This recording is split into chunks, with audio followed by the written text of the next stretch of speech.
عبد الناصر زيدان عايز يهد نادي الزمالك. في برنامج العرافة ظهر عبد الناصر زيدان في البرنامج. في اخر البرنامج شيخ العرافين سأله سؤال، قال فاكر رجل الاعمال اللي جاب لك الفيلا في الشيخ زايد بس شرط عليك ان انت تهد في نادي الزمالك؟ خدت فيلا وخدت فلوس من راجل اعمال عشان تهد نادي الزمالك. عمل ايه عبد الناصر زيدان؟ قلت لك الملف ده مش عايز اتكلم فيه نهائي، والله ما انا مكمل الحلقه. السلام عليكم.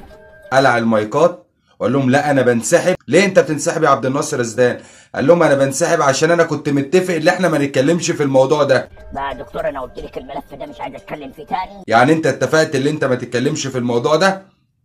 يعني انت كده الموضوع ده حقيقي وانت قلت للمذيع اللي محدش يذكر الموضوع ده عشان بس الناس اللي بتقعد تقول لكم انتوا عايشين في جو المؤامره، انتوا عايشين في جو اللي الناس كلها بتحاربكم. اهي حاجه حصلت من عند ربنا اثبتت الكلام اللي احنا بنقوله، اللي في ناس بتاخد فلوس عشان تهد في نادي الزمالك. ازاي يا عم ما تظلمش عبد الناصر زيدان؟ يمكن عبد الناصر زيدان ما عملش كده، ويمكن الشيخ العرافين ده بيقول اي كلام وبيهبل. لو كان بيقول اي كلام وبيهبل كان رفض ان الحلقه تتذاع. اكيد بيبقوا ماضيين عقد وبيبقوا متفقين عليه، لو اي حد خلى بند من بنود العقد ده الحلقه ما تتذاعش. وبالتالي الحلقه اتذاعت، كلام اتقال قدام الناس، وعبد الناصر زيدان ولا حس ولا خبر ولا سمعنا حد من اللي بيقولوا اللي هم بيدافعوا عن نادي الزمالك طلع الفيديو ده وقال لعبد الناصر زيدان غلط. ده موضوع قديم. موضوع قديم ايه يا ابو؟ موضوع قديم. تاخدوا فلوس عشان تهد كيان من كيانات الدوله؟ يعني انت بتهد منظمه في الدوله.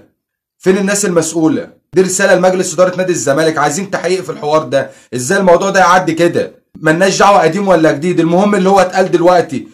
المفروض الراجل ده لو كلامه بحقه حقيقي او الموضوع ده ما حصلش كان قال لي حاجه خالص يا جماعه لا انا مش هذيع الحلقه دي، او نذيع كل حلقه ما عدا الكلمتين اللي في الاخر. لكن ولا حياه لمن تنادي، كله بيعدي كله بياكل عيش. يلا.